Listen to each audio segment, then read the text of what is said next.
Buenas tardes, me llamo Phil Metzger, Y mi nombre es Carlos Alvarado. and I recently did a series of teachings through the book of Ecclesiastes, Recientemente hice una serie de enseñanzas a través del libro de Eclesiastés and we want to release them now in Spanish. y queremos presentarlas ahora en español. So we really hope you enjoy these teachings. Así es que esperamos que disfruten de estas enseñanzas.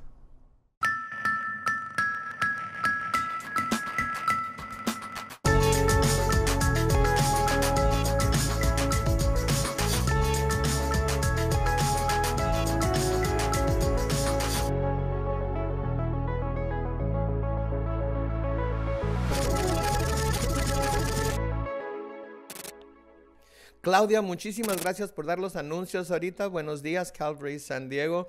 Yo sé que esta es una manera muy extraña de tener nuestro estudio bíblico esta mañana, pero solo tengo que decirles que yo soy tan celoso de nuestro tiempo juntos con nuestros grupos de conexión que no quise tomarme una semana mientras ahorita estoy en Hungría y no quise perderme una semana de estar con ustedes, y estoy tan emocionado de lo que Dios nos ha estado hablando a través del libro de Eclesiastés en nuestra serie llamada Al Revés, que grabamos este video para que yo pudiera estar con ustedes esta mañana.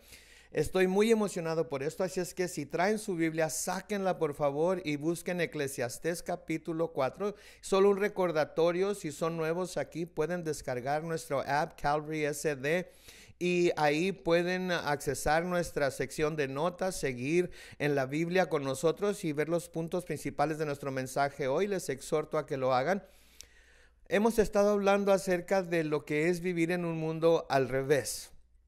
Y si ustedes recuerdan, en el libro del Génesis se nos dice que Adán y Eva pecaron, quiere decir que se rebelaron contra Dios por su propia voluntad, y el resultado de ello fue que todo lo que sabemos que Dios creó perfectamente se volteó al revés.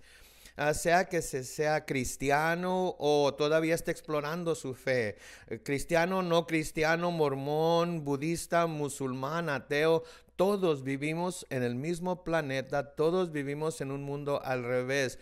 Así que quiero recordarles algunas cosas que creo que mencioné ya antes. Salomón escribió este libro y es muy importante que tengamos el contexto de Salomón. Como ustedes saben, Salomón fue rey de Israel.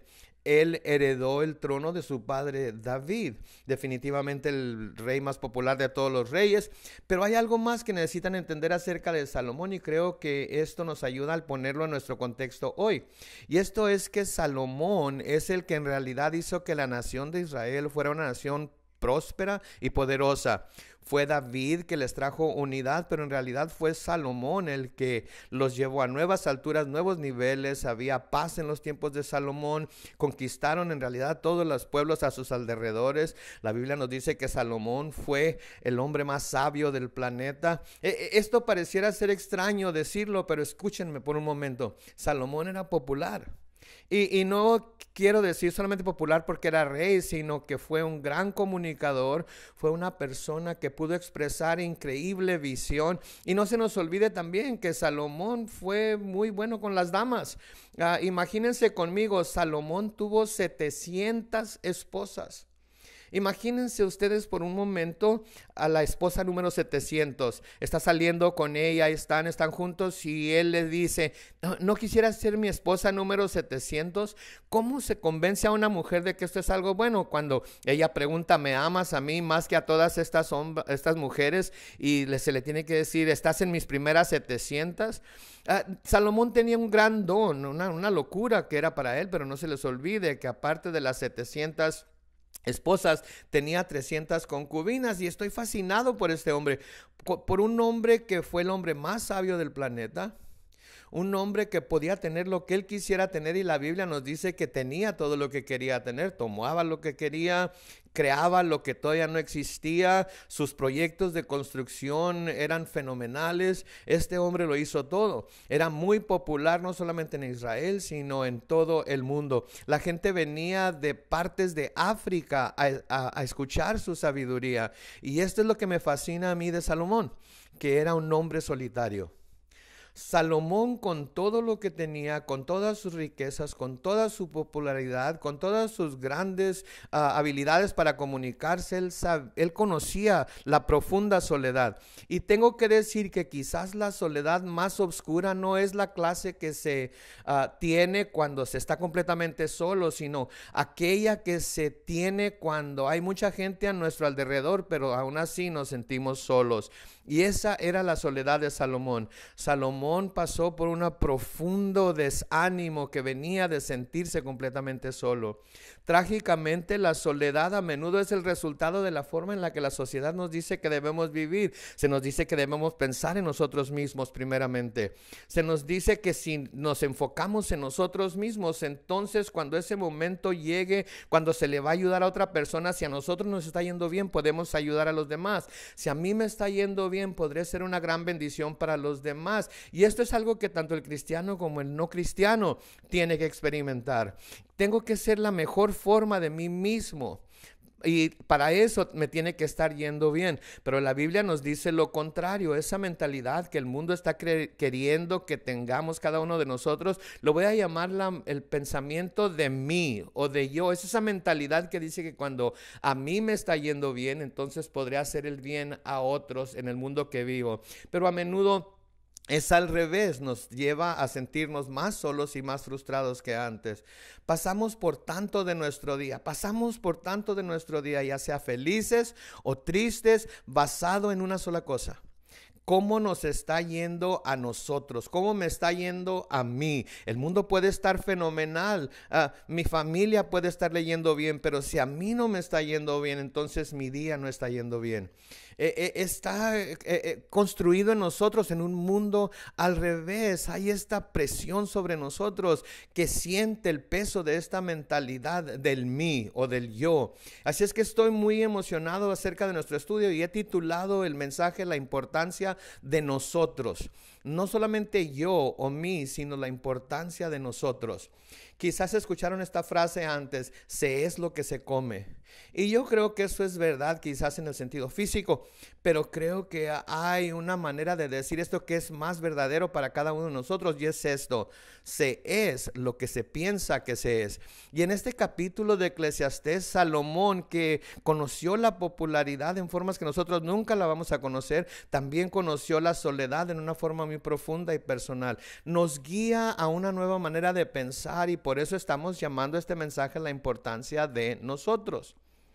La vida puede ser tanto mejor y podemos experimentar tanto gozo personal cuando nuestro enfoque no está solamente en nosotros mismos, sino en otros. Yo sé que esto es fácil decirlo y parece hacerse un cliché, ¿verdad? Otros primero. Sin embargo, el libro de Eclesiastés y Salomón nos escribe que esto no es solamente algo que es verdadero, sino que cuando nosotros recibimos la importancia de nosotros, cambia la forma en la que experimentamos la vida nosotros personalmente. El enfoque en esta sección que vamos a ver no es acerca de cómo ser más espiritual o ser más piadoso necesariamente. Es interesante porque el enfoque de Salomón en Eclesiastés 4 no se trata de una espiritualidad más profunda. No está diciendo que si nos enfocamos en otros vamos a ser personas más espirituales, pero déjenme decirles que eso es verdad. Es verdad que aquellos que dan su atención, su mentalidad, su corazón a otros van a crecer en su vida espiritual en formas muy profundas, pero eso no es lo que Salomón está tratando de decir. De hecho, el enfoque de Salomón aquí es un poco más básico que eso. El enfoque de Salomón es si escogemos hacer a otros importantes en nuestra vida, nosotros personalmente vamos a ser más felices. Ahora, yo sé que como cristianos decimos, el punto de ser cristiano no se trata de ser feliz, y estoy de acuerdo con ese dicho. Sin embargo, también entendemos que hay un lugar que Dios tiene para todos y cada uno de nosotros, porque Él quiere que seamos felices ahorita. Dios quiere que tú seas feliz y disfrutes de su gozo y su felicidad. Nuestras vidas no fueron creadas para ser aburridas y luego un día nos vamos al cielo. Dios quiere que experimentemos su felicidad, y la forma en la que disfrutamos de ello en nuestra vida es cuando ponemos nuestra atención en otros. De hecho, en el versículo 6 de Eclesiastés capítulo 4, Salomón usa una palabra aquí que es la palabra descanso, pero en otras traducciones es la palabra felicidad. Entonces, Salomón está descubriendo la felicidad como un tipo de descanso o paz o calma que puede descender sobre la persona que pone su atención no en el mí o en el yo, sino en nosotros. Y esto es lo que vamos a ver en esta sección. Entonces, déjenme ponerlo todo junto desde el capítulo 1, 2 y 3 y luego entrar en el capítulo 4. Salomón nos ha dicho hasta aquí que nosotros estamos en un mundo al revés y que la naturaleza humana, que es pecaminosa ahora, estamos anhelando un propósito y un valor y significado, pero a menudo lo que hacemos es que buscamos esas cosas en áreas de la vida que nunca fueron diseñadas para traer ese propósito. Vemos a través de la educación, lo buscamos a través de la sabiduría, lo buscamos a través de las riquezas, a través del placer. Pero la Biblia nos dice, y vimos esto hace un par de semanas, vemos que estas persecuciones, aunque no son malas por sí mismas, nunca fueron diseñadas para llenarnos. Nuestra plenitud viene del Señor, y cuando el Señor es nuestra plenitud, entonces disfrutamos la sabiduría y el placer y las posesiones. Disfrutamos a la gente que es parte de nuestra vida, en lugar de verlos como un medio para tratar de ganar para nosotros mismos. Vemos a la gente como lo son bendiciones, son dones a mi vida que Dios ha puesto ahí para que yo los disfrute en estos momentos. Así que al ver la vida en ese contexto, Salomón ahora nos lleva a esta sección de Eclesiastés capítulo 4, y no se trata de obtener más para nosotros mismos, sino de ver la vida como un don. Dios nos ha llamado a ti y a mí a que salgamos de la carrera en la que se encuentra el mundo. Si tan solo pudiera tener esta casa, si tan solo pudiera tener este ascenso, si tan solo pudiera casarme con esta persona. Esas son carreras en las que todo el mundo está viviendo, y Dios nos ha llamado a salir de esas cosas, no porque esas cosas no sean buenas o importantes, sino porque no son el propósito que Dios tiene para nuestras vidas. De hecho, déjenme leer de Marcos capítulo 12, comenzando con el versículo 29, dice: Jesús le respondió, el más importante es: oye Israel, el Señor nuestro Dios, el Señor es uno, y amarás al Señor tu Dios con todo tu corazón y con toda tu alma y con toda tu mente y con todas tus fuerzas. Este es el primer mandamiento. El segundo en importancia es: amarás a tu prójimo como a ti mismo. No hay otro mandamiento más importante que estos. Entonces, al ver la importancia de nosotros en Eclesiastés capítulo 4, déjenme dividir este capítulo en dos secciones. La primera sección son los versículos 1 al 6. O podemos aborrecer a nuestro prójimo y destruir nosotros mismos. O los versículos 7 al 16, la segunda sección, amar a nuestro prójimo y en el proceso amarnos a nosotros mismos. De manera que Eclesiastés capítulo 4, comenzando en el versículo 1, Salomón escribe: dirigí entonces la mirada hacia tanta violencia que se comete bajo el sol, y pude ver que los oprimidos lloran y no hay quien los consuele, y no hay quien los consuele porque el poder está en manos de sus opresores. Salomón vio muy de cerca la realidad de la vida en este mundo. Él como que se profundizó en la opresión y a lo que parecía cuando los más débiles están siendo oprimidos por una persona más poderosa. Pudiera dar ejemplos, por ejemplo, el dictador que está oprimiendo a su nación. Quizás en un lugar más personal, pensamos en ese niño que fue abusado por un miembro de la familia o por un amigo. Salomón se permite a sí mismo pasar por algo que nosotros ni siquiera queremos pensar en ello. Él se permite a sí mismo sentir lo que aquellos que han sido oprimidos debieron haber sentido. Él se permite a sí mismo sentir su dolor, sentir el dolor de aquellos que son demasiado débiles para pelear por sí mismos. Y quizás, si usted está notando un patrón aquí en el libro de Eclesiastés, muchos de los temas pueden parecer muy oscuros, muy desanimadores, pero al descubrirlo en nuestros propios grupos de conexión, nos damos cuenta que el ver estos temas, el hablar de estas tópicos, no solamente no es desanimador, sino es libertador. Es la libertad de hablar de asuntos verdaderos en la vida y disfrutar y descubrir la gracia y el gozo que Dios trae a nuestras vidas por su Espíritu Santo. Vivimos en un mundo al revés, y en ese mundo fue a donde vino Jesús, fue donde Jesús murió y resucitó, venciendo a la muerte, el infierno, al diablo y mis pecados, para que yo pueda tener vida. Pero yo no quiero estar viviendo en la misma carrera de rata que el mundo me dice que yo debo de estar llevando a cabo. Fuimos creados para mucho más que eso. Así es que Salomón se permite a sí mismo pasar por la experiencia de la opresión que los oprimidos están sintiendo. Sea que se sea cristiano o no cristiano, el mundo en el que vivimos es un mundo opresor, es un mundo en donde la gente está sufriendo, está pasando por tremendo dolor. El sufrimiento está, creo que, a un nivel más alto que nunca, y Salomón se permite a sí mismo pasar por esa experiencia y luego habla estas palabras, y esto es lo que vamos a ver en un momento. Y déjenme decirles algo como cristianos. Aquí estamos un domingo en la mañana y quiero recordarles que a menudo en la historia del mundo y aún en nuestro presente, los más grandes opresores han sido los opresores religiosos. Así es que no estamos libres de esa misma mentalidad de opresión, sea dentro o fuera de la iglesia. Hay tanta oscuridad, tanto desánimo, tanta desesperación, y entre más me permito yo sentir eso y escuchar eso, más quiero huir de ello y apagarlo. Si lo veo en la televisión, le cambio al canal. Si es en una estación de radio, estoy escuchando acerca de alguna tragedia, quiero cambiarle. No quiero estar atrapado en ello porque es tan desanimador y me siento como que no puedo hacer nada, y lo que termina pasando es que empiezo a vivir mi vida en una forma muy miópica. Cuando escucho acerca del dolor, si no me afecta a mí, y no quiero entonces que entre a mi mundo, porque esto crea desánimo y me hace sentir derrotado. No estoy sugiriendo que todos nosotros todo el tiempo necesitamos enfocarnos en las tragedias del mundo. No fuimos diseñados para ser los que recibimos todo.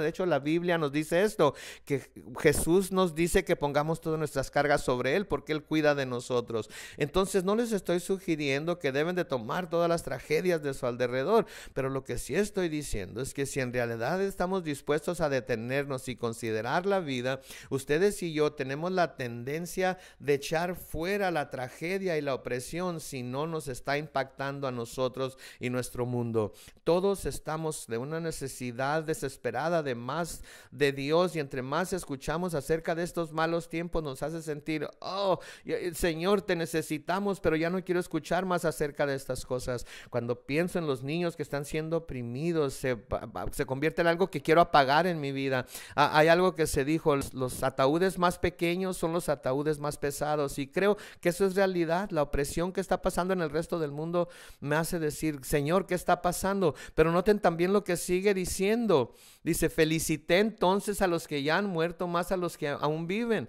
aunque más felices que estos dos son los que todavía no han nacido, pues todavía no han visto tanta maldad que se comete bajo el sol. Noten hasta dónde llega Salomón aquí. Salomón está diciéndole a los muertos que si ya están muertos es mejor que estar vivos en donde él vive, pero luego piensa, es mejor que nunca hubieran nacido. Tenemos que recordar que cuando Jesús caminó sobre la tierra, él miró el sufrimiento de frente, lo entristeció, lo lastimó profundamente. De hecho, déjenme leerles de Marcos capítulo 7 lo que pasó con Jesús cuando miró este sufrimiento. Versículo 31 dice, Jesús volvió a salir de la región de Tiro y fue por Sidón al lago de Galilea, pasando por la región de Decápolis.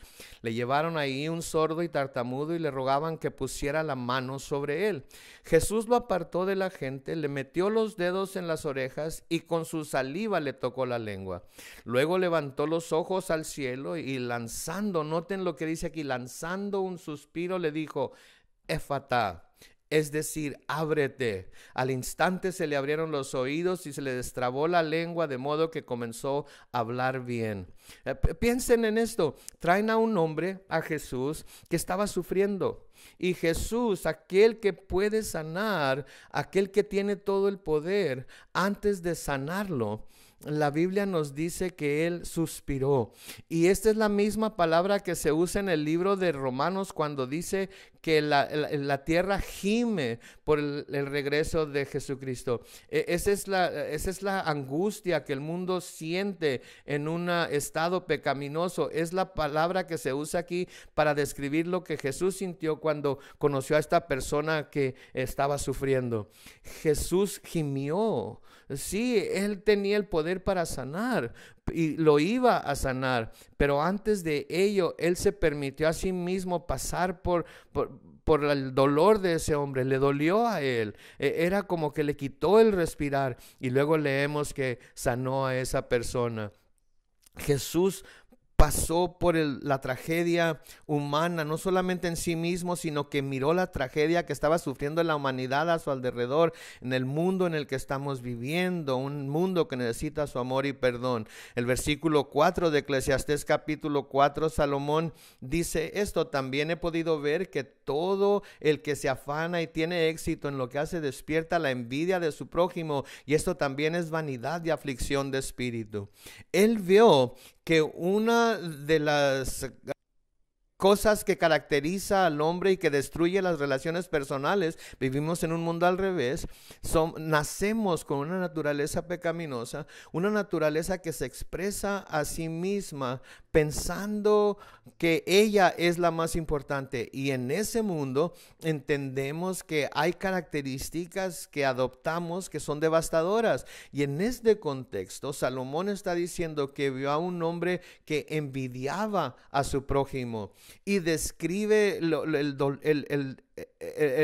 el peligro que esto tiene en nuestras vidas. Mi necesidad profunda de ser el centro, de ser el que recibe toda la atención. Pero ¿qué tal si la gente no fue diseñada para que se le envidiara, sino ser apreciada por lo que son? ¿Qué tal si yo tengo que ser un dador en lugar de un agarrador nada más? Y Salomón identifica dos áreas de nuestra vida, que si nos damos a cualquiera de estas dos cosas, vamos a ser gente envidiosa. Estas dos áreas son la pereza y el estar demasiado ocupados. Noten el versículo 5 y 6.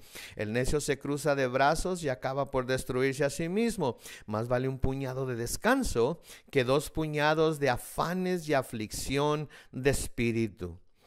Ahora, en estos dos versículos, él dice dos cosas extremas. Uno dice, el necio cruza sus brazos y termina destruyéndose a sí mismo. Y la idea es esta: que en lugar de abrazar la vida y entregarse a sí mismo para los demás, el necio se entrega a sí mismo.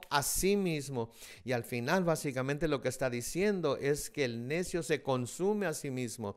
Se piensa que se está haciendo lo mejor por uno mismo, pero al final se está haciendo lo contrario. Es lo peor que se puede hacer por uno mismo.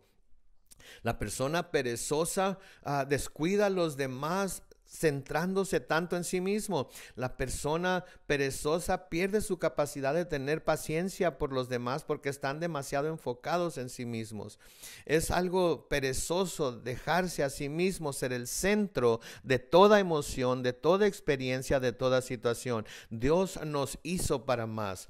Pero lo contrario de estar de perezoso es el afán, el estar afanado. Esa persona que está afanada, corriendo de un lugar a otro, esperando que el próximo proyecto haga todo mejor. Quizás ha sido así, yo lo he sido. esa mentalidad que dice, si tan solo sigo adelante, va a mejorar, va a mejorar, va a mejorar. Y nunca nos detenemos a pensar que quizás la situación en la que nos encontramos ahorita es una situación que Dios me ha dado como don para enseñarme, para ayudarme, para desarrollarme, no solamente como cristiano, sino como ser humano. Una vez que haya sido cristiano por más tiempo, seré mejor. Ese es el pensamiento. Cuando tenga 30 años de ser cristiano, voy a ser una mejor persona. Cuando deje de hacer todas estas cosas malas, entonces voy a empezar a pensar en los demás más y más. La realidad de las cosas es que esta forma de afanarse se convierte en la misma distracción que existe en el mundo hoy. En algún momento, si tan solo sigo haciendo esto una y otra vez, voy a ser mejor persona y entonces voy a ser más eficaz en las vidas de los demás. Pero hay algo que Jesús dijo que yo creo que es importante en este momento. Jesús dijo esto: no se preocupen por el mañana. Tenemos que aprender a vivir en el presente. Tenemos que aprender a hacer a un lado los afanes de pensar en lo que pudiera ser mejor mañana y disfrutar del gozo que Dios tiene para nosotros hoy. Puedo hablarles como padres. Todo es fácil. Es fácil que cuando nuestros hijos estén pequeños pensemos que cuando crezcan y sean mayores las cosas van a ser mejores. Y no estoy diciendo esto para desanimarlos o para decir algo negativo, pero temo que nos perdamos de disfrutar de los momentos en los que están nuestros hijos ahorita porque pensamos que un día las cosas van a ser mejores. ¿Y saben qué? Yo creo que sí va a ser mejor, pero dejemos esa experiencia mejor para disfrutarla hoy, disfrutando a nuestros hijos, a nuestro cónyuge, nuestras amistades. ¿Pudiera ser que fueran mejores? Claro que sí. Podría haber más para su vida. Mi oración es y esperamos que sí haya más para sus vidas. Pero tanto de nuestro tiempo está siendo invertido en lo que pudiera ser que nos perdemos de lo que es ahora mismo. Y eso es lo que Salomón nos está advirtiendo. La envidia viene para aquellos que o son perezosos, consumiéndose a sí mismos, o están afanados por tantas cosas esperando que un día las cosas mejoren. Déjenme ponerlo de esta manera: vivan la vida que tienen ahora en lugar de anhelar la vida que piensan que pueden tener pero no pueden controlar. De hecho, hay una gran cita de G.K. Chesterton. Dijo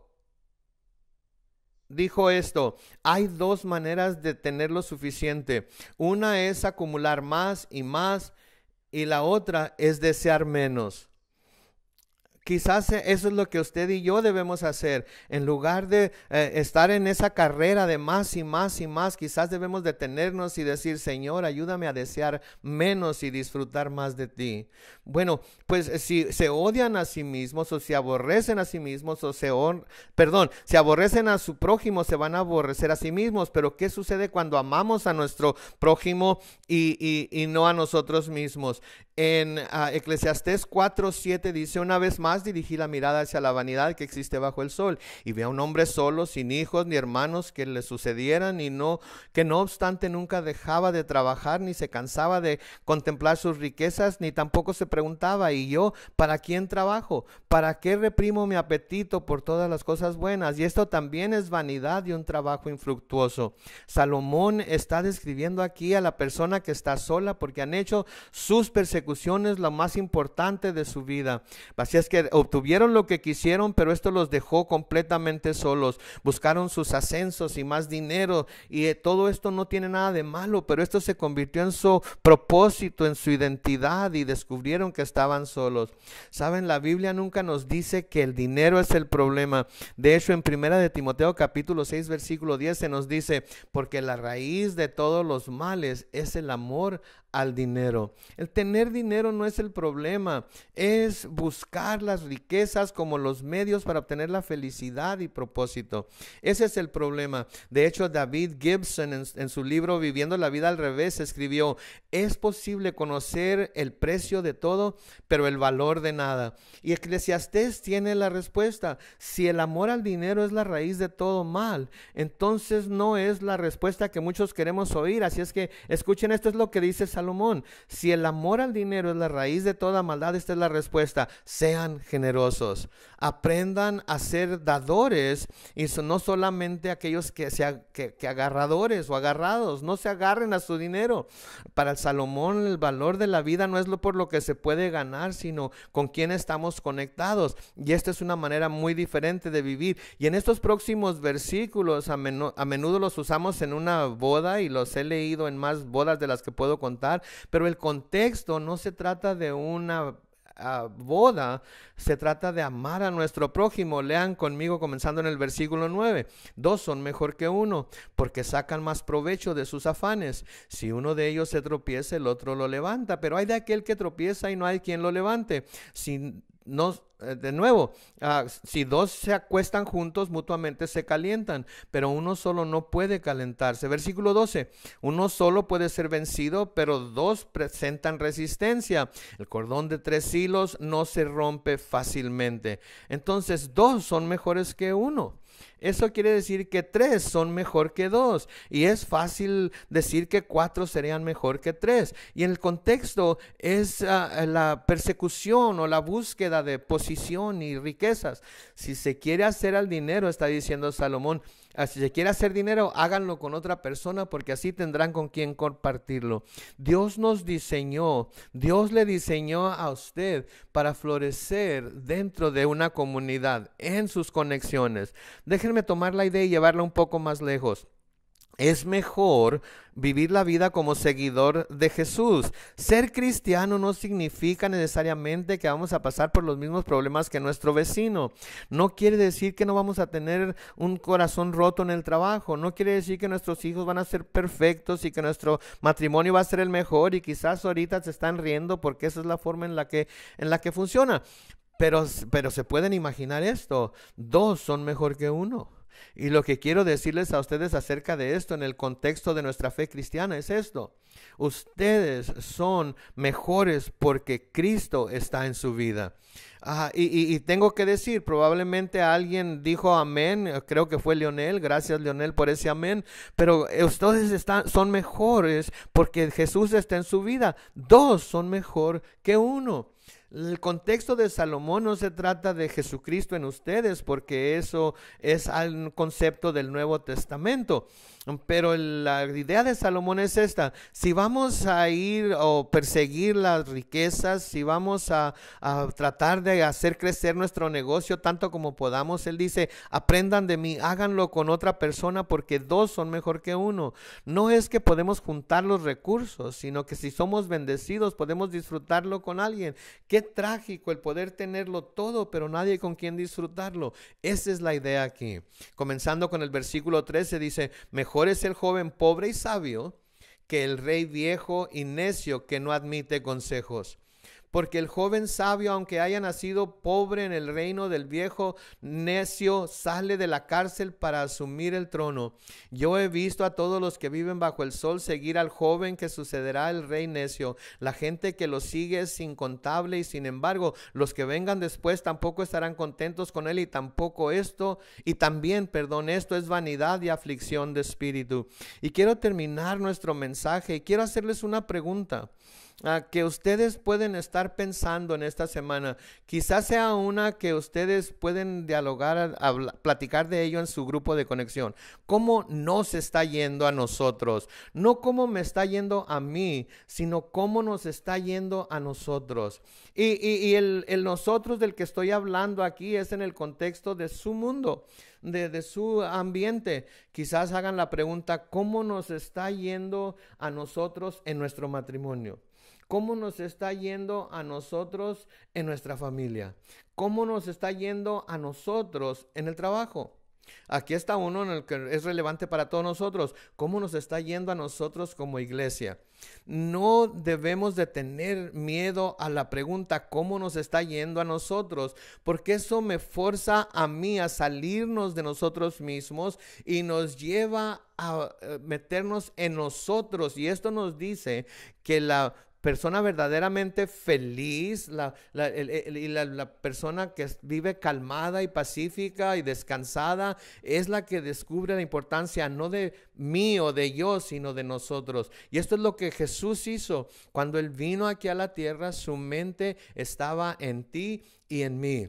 Ahora está en el cielo, ¿cierto? Él está en el cielo y su mente sigue estando en ti y en mí. No ha cambiado nada cuando estuvo aquí en la tierra y ahora que está en el cielo. Él ha estado enfocado en ti y en mí.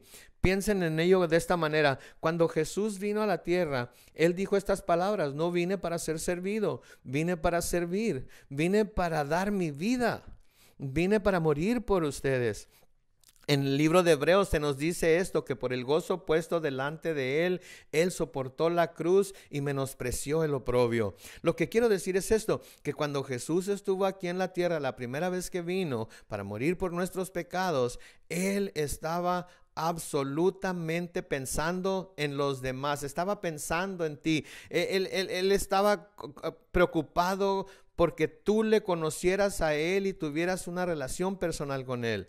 Y luego murió en la cruz, y la Biblia nos dice que resucitó de los muertos, venció la muerte, el pecado y al diablo, abrió las puertas para que podamos nosotros conocerlo. Y ahora nos dice que Él está en el cielo, sentado a la diestra del Padre. ¿Y qué es lo que está haciendo?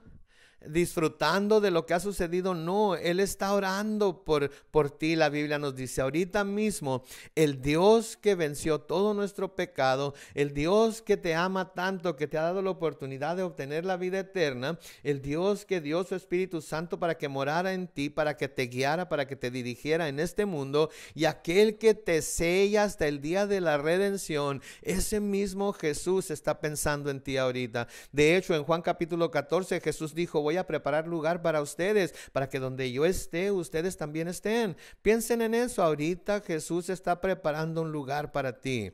Él está pensando en ti. Él anticipa ya estar contigo en el cielo para siempre. Siempre ha pensado en ti. Cuando Él estuvo en su tiempo más oscuro sobre la cruz, la Biblia nos dice que estaba pensando en ti. Él dijo: Padre, perdónalos porque no saben lo que hacen. La mente de Dios está puesta en ti. Y la verdadera felicidad, el verdadero gozo de esta vida viene a ti y a mí cuando volvemos nuestra atención hacia los demás. Cuando dejamos de correr en esa carrera de rata de mí o yo. Yo sé, todos tenemos necesidades. No está mal preocuparse por nuestra propia vida. Eso es algo normal.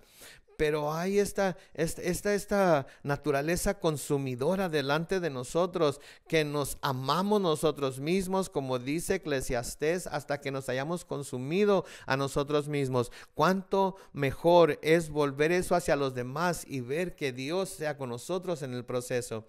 Por favor, no se les olvide esto: son amados por Dios, tienen un gran propósito. No permitan que ese propósito sea definido por cosas temporales y pequeñas de este mundo, cuando fueron diseñados para propósitos eternos, para una identidad eterna que se encuentra en Cristo.